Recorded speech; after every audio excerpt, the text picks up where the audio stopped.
lundi 12 septembre 2022. Mourir comme une graine.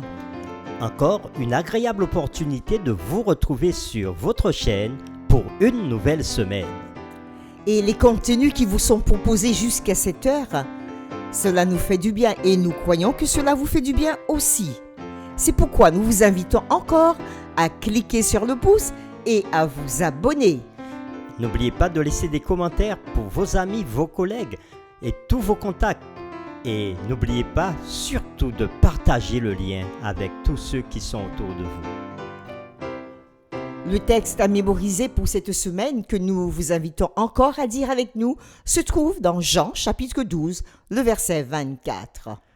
En vérité, je vous le dis, si le grain de blé qui est tombé en terre ne meurt, il reste seul. Mais s'il meurt, il porte beaucoup de fruits. Et nous le répétons ensemble. En vérité, je vous le dis. Si le grain de blé qui est tombé en terre ne meurt, il reste seul. Mais s'il meurt, il porte beaucoup de fruits. Si nous savons que la volonté de Dieu est la meilleure pour nous, pourquoi avons-nous tant de mal à l'accepter ? Quel exemple de soumission Christ nous a-t-il laissé ? Ce qu'il y a de plus beau, ce qu'il y a de plus tendre. Mais je ne peux rien te donner si tu ne veux pas saisir que le bonheur c'est mourir à toi-même et vivre pour les autres. Car là où Dieu t'a semé, il faut savoir fleurir. Ce n'est que lorsque nous faisons l'expérience de la mort au péché que nous pouvons jouir pleinement de la vie dans le royaume de Dieu. La mort au péché conduit à affronter et à vaincre la mort qui est le résultat du péché. Mais les deux événements ne sont possibles que grâce à la mort de Christ pour nous. Le samedi 10 septembre, nous avons introduit notre semaine de réflexion en disant que Jésus a employé un exemple de la nature pour nous enseigner sur la notion de la mort au péché. Il a pris l'exemple de la graine de blé qui doit mourir pour donner un épi et porter du fruit à son tour. Et le dimanche 10 septembre, nous avons vu l'exemple de Jésus encore, qui est descendu de son trône divin, a renoncé à sa gloire et devenir un simple serviteur. Il s'est humilié jusqu'à mourir d'une mort ignominieuse pour nous sortir de la mort éternelle. Et aujourd'hui, nous verrons Mourir comme une graine. beaucoup de chrétiens cherchent sincèrement la volonté de Dieu pour leur vie.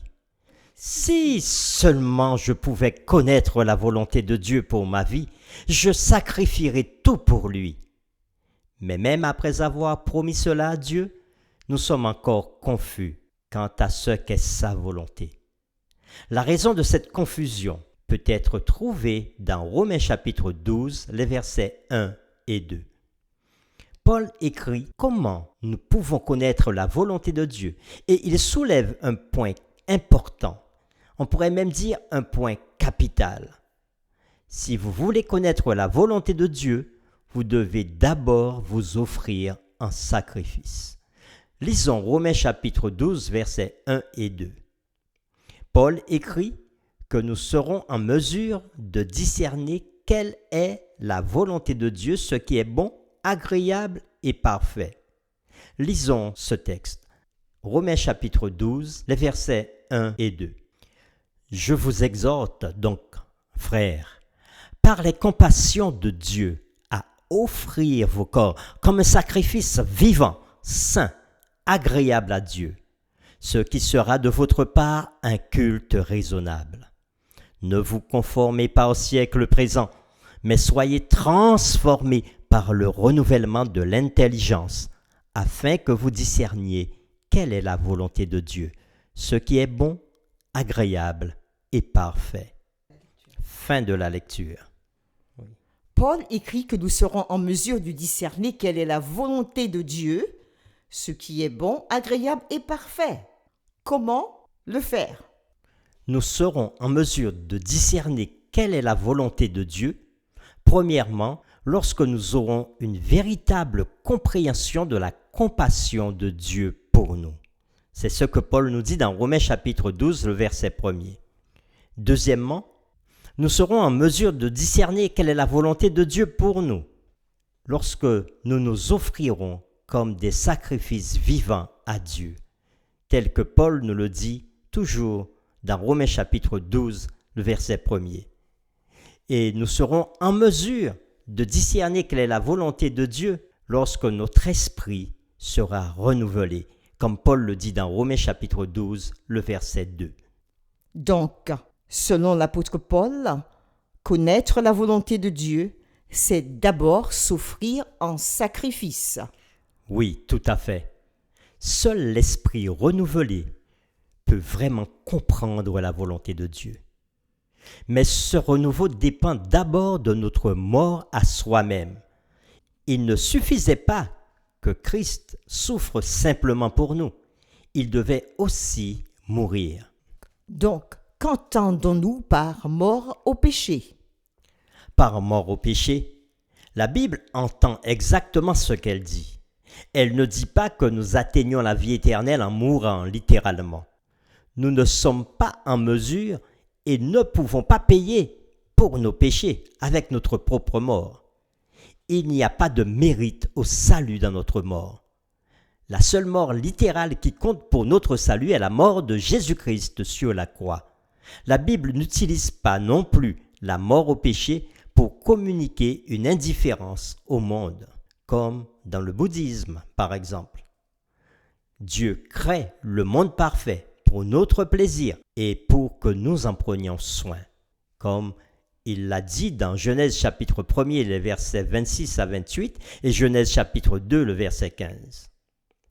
Mais mourir au péché signifie donc accepter la seigneurie de Dieu et l'œuvre du Saint-Esprit dans nos vies et rejeter le contrôle du péché.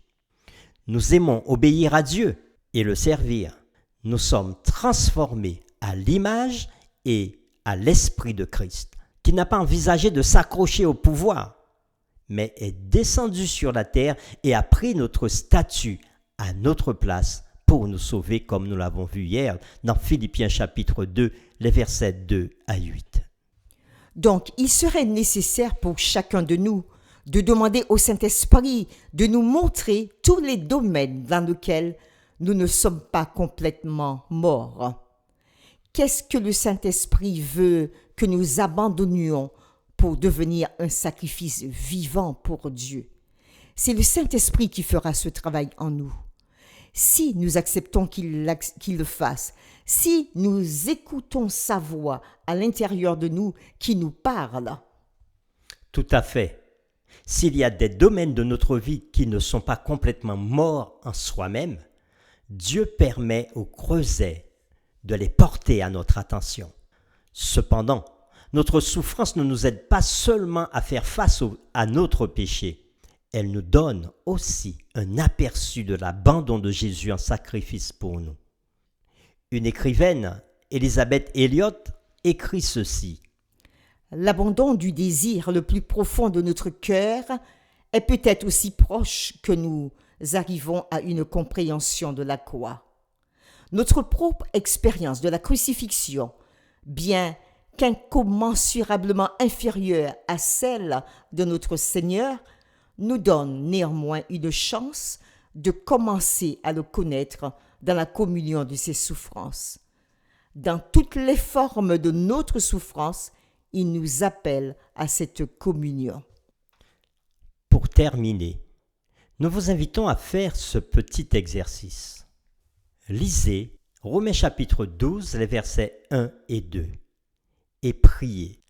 Pensez aux choses que vous devez abandonner pour devenir un sacrifice. Comment cela vous aide-t-il à comprendre les souffrances auxquelles Jésus avait fait face pour vous sur la croix? Comment cette connaissance peut-elle vous aider à entrer en communion avec Jésus et ses souffrances? Nous vous invitons à prier ensemble avec nous. Et c'est encore à travers les paroles d'un chant que des chrétiens chantent à travers le monde que nous le ferons.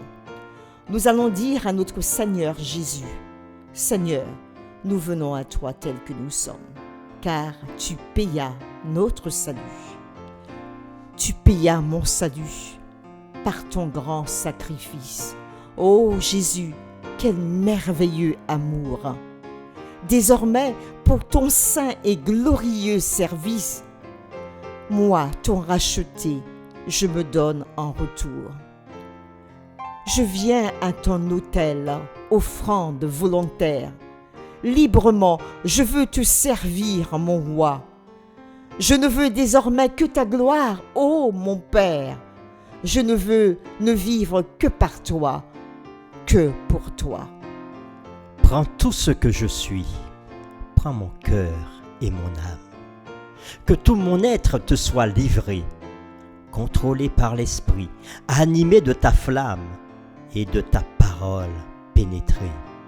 Oui, Seigneur, je viens à ton autel, offrande volontaire. Librement, je veux te servir, mon roi. Je ne veux désormais que ta gloire, ô mon Père, ne vivre que par toi, que pour toi. Seigneur, de jour en jour, transforme à ton image ton enfant, ton heureux racheté. Devant moi n'est qu'un but, jusqu'au bout du voyage, connaître et faire ta volonté. Et c'est pour ça, Seigneur, je veux venir à ton autel et je viens maintenant m'offrir volontairement. Librement, je veux servir mon roi. Je ne veux désormais que ta gloire, ô bon Père, ne vivre que par toi, que pour toi. Oui, ton nom seul, ô Jésus, sera ma délivrance. Et tes biens sont pour moi les meilleurs. Bientôt, je te verrai, glorieuse espérance, au travers des combats, des douleurs. Je viens à ton autel. Offrande volontaire, librement, je veux servir mon roi. Je ne veux désormais que ta gloire, ô mon Père, ne vivre que par toi, que pour toi. Oui, Seigneur, nous voici devant toi. Prends-nous tels que nous sommes et transforme-nous à ton image. Amen.